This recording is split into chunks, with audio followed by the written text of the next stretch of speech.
Hey there, everyone. Mary Costelli with PCC Wellness and Rec, back for another week of wellness where you are.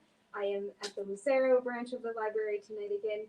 I really love this place, so if you have an opportunity, if you haven't been here and you have an opportunity, please stop by and check it out. It's really fantastic. Libraries are magical. I really do believe that, and I think we should spend more time in them. So if you get a chance, pop by the Lucero branch of the library. Tonight for Wellness Where You Are, we're going to talk about finding some creative ways to sneak and add movement into our days. Excuse me. So all of these Wellness Where You Are, we've had conversations about are like getting more movement into our day and how do we do that? So trying to find ways in our school and work day to kind of add a few extra minutes of movement in. And one way that I think is pretty creative and can be kind of fun is to add it into your TV viewing experience. So in the evening or the morning or the day, whenever that is that you watch television, finding ways to turn your watching TV into an exercise opportunity.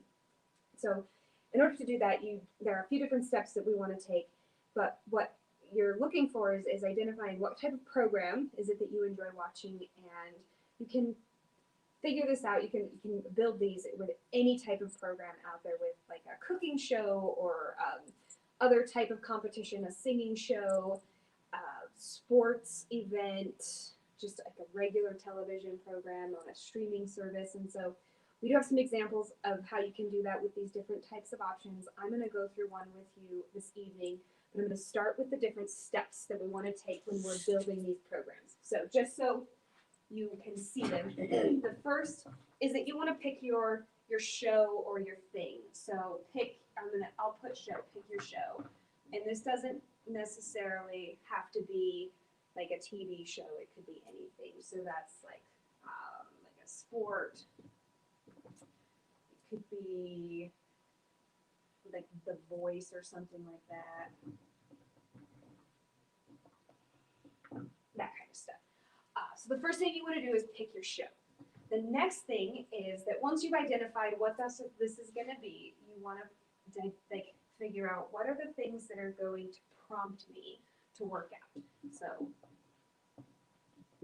these could be lots and lots of things. Our example that we're going to use this evening is commercial breaks. So this would be if you were watching a television program or anything, and so anytime a commercial break came on, you would outline your workout based on the types of commercials. But you can also do things like when a team scores, when somebody says something funny or a common phrase in a show. Sorry, my handwriting can be a little sloppy. It could be, I'll put commercial break on there. So it could be lots and lots of things. There are tons of ways that we can break these down. So I do have 4 examples that I've put together for you. We'll show those to you a little bit later on, that kind of break some of these down into smaller categories. So these categories of shows, and then I've specified some prompts that are specific to each of those. So if you were going to do a sporting event, then you could do the end of a period or an inning, do anytime there's a home run or some type of scoring, a foul, just whatever that would be for you. So after you've picked your program option, you've laid out your prompts, then we get to what I consider the fun part, which is outlining your movement. So picking what the different types of exercises you're going to do. And some things we're wanting to look for within that is that based on your own personal goals, your experience, your comfortability, that kind of stuff, is that some common things we're going to be wanting to do is trying to target our whole body as best as we can. So we're looking for upper body movements. We're looking for core movements. We have lower body. That's not 1. I need to put a 3. So lower body.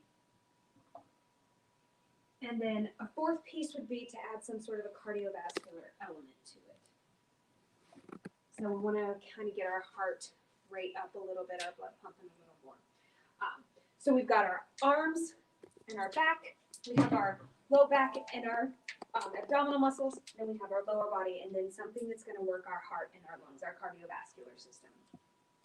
You can get really into depth on this, and you can do things where you're working in the different planes of motion, so forward and backward, side to side, and in a twisting motion, just whatever you feel most comfortable with, and trying to make sure that we're hitting all those different things. So when we're talking about working in the different types of the different planes that our body moves in, so that forward, backward, right and left, and then the twisting rotation, rotational movements, is that our muscles kind of surround our whole body. So if we're thinking of our shoulder, for example, we have 3 different portions of our shoulder that we're wanting to make sure that we're working. So if we go forward and backward in that joint, we're going to hit different muscles than we would if we're going, going side to side, and that we're going to work different if we're coming across our body in that rotational movement.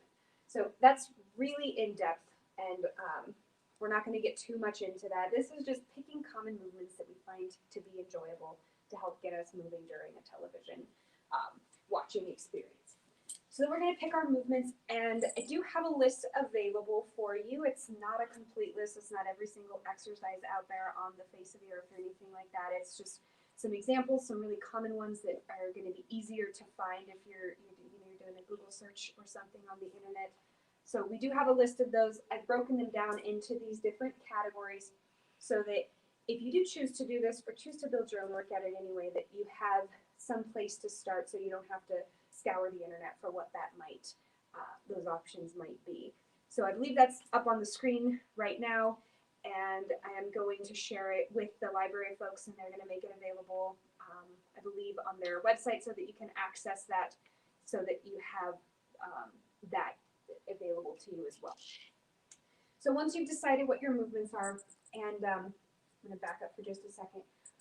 When you're doing this, you're going to pick like somewhere between 4 and 8 different exercises and movements and whatnot. You don't need to do 20 or anything like that. You're just going to pick 4 to 8, and that's really depending on your, if you're a more advanced and you're familiar with working out and stuff, but if you're more a beginner at this, and this is something that's fairly new to you, or you're returning to it after a long time of having a break, then I would go with about 4 to 6 movements. And if you've had prior exercise experience, or you're just going to add this to your current movement schedule, is go with somewhere around 6 to 8. So once you've decided what those between 4, 6, and 8 movements are, the last thing you're going to identify, of course, are the repetitions that you're going to do for each movement, or if you're going to do it based on time. So we want to pick somewhere between like 8 and 12 repetitions. We don't have to go wild when we're doing stuff with our body weight, and these are all movements that are body weight. There's no weight required, no dumbbell, kettlebell, barbell, nothing like that is required. Of course, if you have those things at home, totally can implement incorporate those into the exercise. Totally can do that. But if not, it's not necessary. You don't need those things, are not required. So you're going to pick what your reps or your time are, and so maybe you're going to do 8 push-ups every time a team scores a home run in a baseball game, or you're going to do 30 seconds of jumping jacks when the end of the quarter comes in a basketball game. So you're going to decide what that's going to be for you, and then go ahead and watch your show and do your workout as those things come up. So I wanted to go over one, and I did put this together. We're going to make that, it's on the same document as the list of movements for the 4 different types for these different body areas. We've got that list, and those 4 different exercise options or workout options are included in there. One of them that I'm going to show each of the movements for you this evening is if it's a commercial break. So the way that I like to do this is that I like outline which types of commercials I'm going to do my movements during, and then I'll do those movements for the entire commercial. So for this exercise, I've got it that if I'm watching a show and an insurance commercial, any type of auto insurance, life, home, whatever that might be, an insurance commercial comes on, then I'm going to do alternating reverse lunges for the entire time that commercial is on. So when alternating reverse lunges is you're just going to step back into a lunge and come down, and then we're alternating. We're switching legs. I prefer reverse lunges, especially if you are a beginner to this movement, because we have a more natural step back into the lunge. Sometimes when we're doing forward lunges, we tend to overstep or understep, so we'll step way too far out, or we won't step out far enough, and it can put our knee in an unsafe position. So especially for beginners, I recommend going backward. When we're in a lunge, and I'm just going to set my knee on the floor to show you this, you want your knee right above your ankle. You don't want to be coming way back here. We definitely don't want to be leaning way out over our toe. So we want a nice, we're aiming for a 90-degree angle, but we want the knee right above the ankle. If you're doing a lunge and you can get to here, that's awesome. You can get all the way down where your knee can touch the floor, that's cool too. Just go to your body's range of motion. Never put yourself in a position that is painful or anything like that, or that makes you feel unstable, or that you might end up getting hurt. So if you can get all the way down to the floor, cool. If not, that's not an issue. So you'll do alternating reverse lunges for the entire time that insurance commercial is on. The second movement I've got on there is that if there's like a food commercial, so that could be a restaurant or a beverage or any type of food option comes on, do jumping jacks for the whole time that you're doing that the commercial is playing. And jumping jacks, just your regular jumping jacks, okay? So if you have some shoulder issues and bring your hands all the way up overhead causes some pain or anything like that, that's okay. Go to where you don't feel that pain, and you don't have to throw your arm above your head if that's not something that works. If cardiovascular exercise is something that you're a little bit uncomfortable with, or jumping jacks can be one of those movements that causes people some discomfort or pain, then don't worry about jumping. Just step your feet from side to side. The next movement I have on that workout for the commercial is if there's some sort of a product. So that would be like a cell phone or a toy, a TV, anything like that, some sort of product that they're trying to sell. And have it programmed for plank shoulder taps.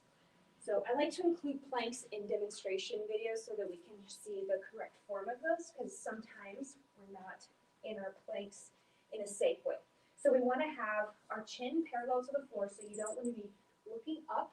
You also don't want to be tucking your chin into your chest. And then we want our hips parallel to the floor, and we want a nice straight line from the top of our head to the bottom or to the base of our feet. So we don't want our hips up in the air, and we also don't want them dropping down toward the floor. So in a nice straight line. So you're going to engage your core to really keep your posture looking nice and correct. And then shoulder taps is just going to alternate tapping your right hand to your left shoulder and your left hand to your right shoulder. In that plank shoulder tap motion, we really want to make sure our hips aren't moving around a whole lot. So the way that we gauge that is if your feet are close together and your hips are coming side to side a whole lot, just spread your feet apart. The wider your feet are, the more stable of a base you'll have. So you'll notice that if your feet are a little bit wider apart, your hips move a lot less. So that's kind of how you can really make sure that you're keeping your core nice and tight through that movement. The next exercise I've got on that list, or if a political ad or something like that comes on, and you'll do toe taps. So most of these things you don't need any sort of like prop or anything for. I do use a prop for toe taps. I'll use a step or a yoga block, sometimes a ball, and that's just so that I have a target to see. And what I do with toe taps is I just switch tapping my foot on top of that target. You don't need one, but it kind of helps. Okay. Then say like a TV or a movie ad comes on. I'm going to drop down to the floor, and I'm going to do bicycles. This is a core movement. This is a really common one. So you've likely seen it before. So I'm going to cradle my head in my hands. And when we're doing any sort of crunching motion, sometimes we have a tendency to like crunch our head, and we're not doing that. So I take my fist and I put it between my chest and my chin, And what I like to pretend is that I'm holding like a peach or an orange or some sort of soft fruit between my chin and my chest. And I don't want it to fall out, so I don't want to lift my chin, but I also don't want to smash it, so I don't want to tuck my chin either. So that fist is a really nice gauge of where your head should be. And then you're going to kick your right leg out, cross your right arm to your left knee. Bring it back in, kick that left leg out, cross your left elbow across your body. And we're just going to alternate. Okay? So those are bicycles. The last movement I have is for, this one says some sort of automotive commercial, so like a car sales commercial or like a car part thing or something like that. I'm going to do alternating side lunges. So I'm going to lunge from left to right. So I've got my toes pointed forward. I'm stepping out to the right, lunging down, coming back to the center, out to the left, and just going from side to side in that lunging motion. So that is one type of workout, a handful of different movements. I wanted to go through some of those for you just to talk about some of the safety aspect of those things. Whenever you're working out, there's going to be some discomfort. It's not always easy, and that's okay. But if you ever feel any pain, stop. Nothing should be causing you pain. If you're doing something that causes you pain, don't do the things that cause you pain. Please, if you haven't worked out in a long time or you're brand new to it, consult a doctor. So talk to your doctor or some type of medical provider to make sure that it's okay and safe for you. We want to make sure that we're doing stuff that's good for us. And if this is fun for you, I really hope that you have a good time planning your own workout. Please check out those resources that we have available. I did, again, put together 4 different types of workouts so you could see what that looked like for different types of television programming. And that's all I have for you this evening. Have a great one. I'll see you in a couple weeks.